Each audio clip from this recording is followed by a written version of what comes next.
2 اور 3 جون کو شمالی وزیرستان کے علاقے دتہ خیل میں کارروائی، فائرنگ کے تبادلے میں بھارتی اسپانسر 14 خارجی دہشت گرد واصل جہنم۔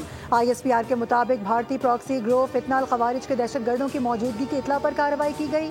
سیکیورٹی فورسز نے ٹھکانے کو کامیابی سے نشانہ بنایا۔ پاکستان کی سیکیورٹی فورسز مادر وطن سے بھارتی سرپرستی میں چلنے والی دہشت گردی کے مکمل خاتمے کے لیے پرعزم ہیں اور ایسے تمام فتنوں کو جڑ سے اکھاڑ کر پھینکنے تک آپریشن جاری رہے گا۔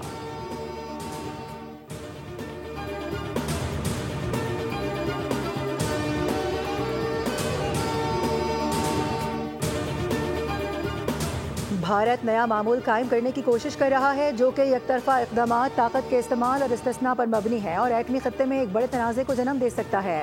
بلاول نے بھارت کے خلاف پاکستان کا مقدمہ UN سیکرٹری جنرل کے سامنے پیش کر دیا۔ پاکستانی وفد نے ملاقات میں بھارتی اشتعال انگیزی پر بات چیت کی۔ اینٹونیو گوتریس کو وزیر اعظم کا خط پیش کیا گیا۔ بلاول بھٹو نے مسئلہ جموں کشمیر پر جامع مذاکرات کے آغاز کی ضرورت پر زور دیتے ہوئے کہا کہ اقوام متحدہ پاک بھارت کشیدگی کے خاتمے اور سنتاس معاہدے کی بحالی کے لیے بھی فعال کردار ادا کرے۔ سیکرٹری جنرل اینٹونیو گوتریس نے پاکستان کی امن پسندی کی خواہش کا خیر مقدم کیا اور خطے میں امن، تحمل اور سفارتکاری کے تحفظ کے لیے اقوام متحدہ کی مضبوط دلچسپی کا اظہار کیا گیا۔ بلاول بھٹو وفد کے ہمراہ نیو یارک سے واشنگٹن پہنچ گئے ہیں جہاں پاکستانی سفیر رضوان سعید شیخ نے ان کا استقبال کیا۔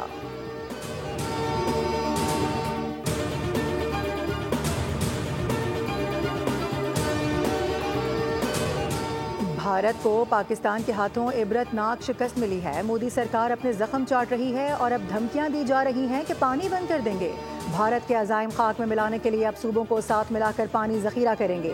وزیر اعظم شہباز شریف کا پشاور میں جرگے سے خطاب، field marshal Asim Munir, governor Faisal Karim Kundi اور وزیر اعلیٰ KP علی امین گنڈا پور بھی موجود تھے۔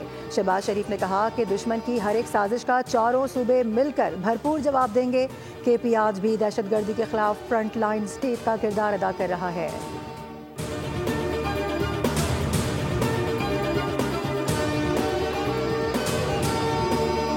وفاقی وزیر داخلہ محسن نقوی کی مولانا فضل الرحمان سے ملاقات، ملکی صورتحال پر تبادلہ خیال کیا گیا۔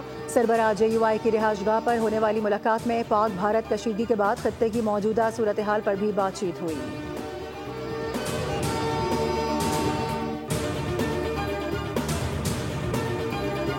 پاکستان اسٹاک مارکیٹ میں نئی تاریخ رقم، انڈیکس بلند ترین 1,21,000 کی سطح پر پہنچ گیا۔ کاروبار کے آغاز پر 100 انڈیکس میں 630 پوائنٹس کا اضافہ ریکارڈ ہوا جس کے بعد انڈیکس 1,21,081 پوائنٹس پر ٹریڈ ہوا۔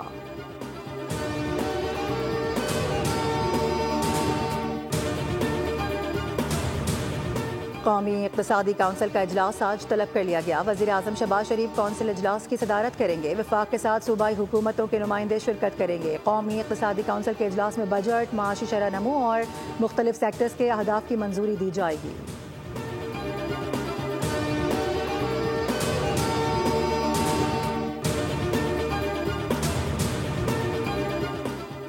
لبیک اللہم لبیک کی صداؤں کے ساتھ مناسک حج کا آج سے آغاز۔ لاکھوں عازمین حج ظہر سے پہلے منا پہنچیں گے، جمعرات کی صبح تک منا میں ہی قیام کریں گے اور عبادات میں مشغول رہیں گے۔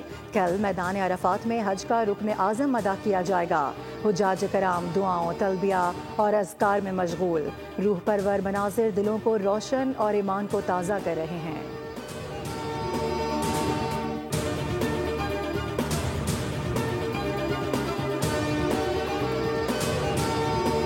ملک کے مختلف علاقوں میں تیز ہواؤں اور گرج چمک کے ساتھ بارشوں کی پیش گوئی۔ ملک کے بیشتر علاقوں میں موسم گرم اور خشک جبکہ میدانی علاقوں میں شدید گرم رہنے کا امکان۔ اسلام آباد میں تیز ہواؤں، آندھی اور گرج چمک کے ساتھ بارش ہو سکتی ہے۔ سندھ اور بلوچستان کے بیشتر اضلاع میں موسم گرم اور خشک رہے گا۔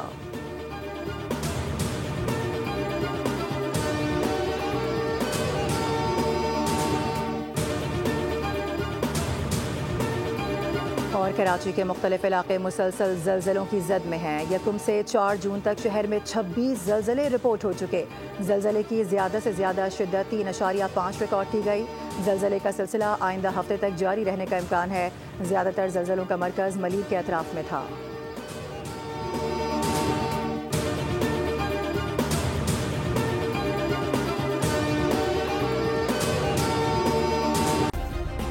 سبسکرائب کریں اور بیل دبائیں تاکہ کوئی خبر رہ نہ جائے۔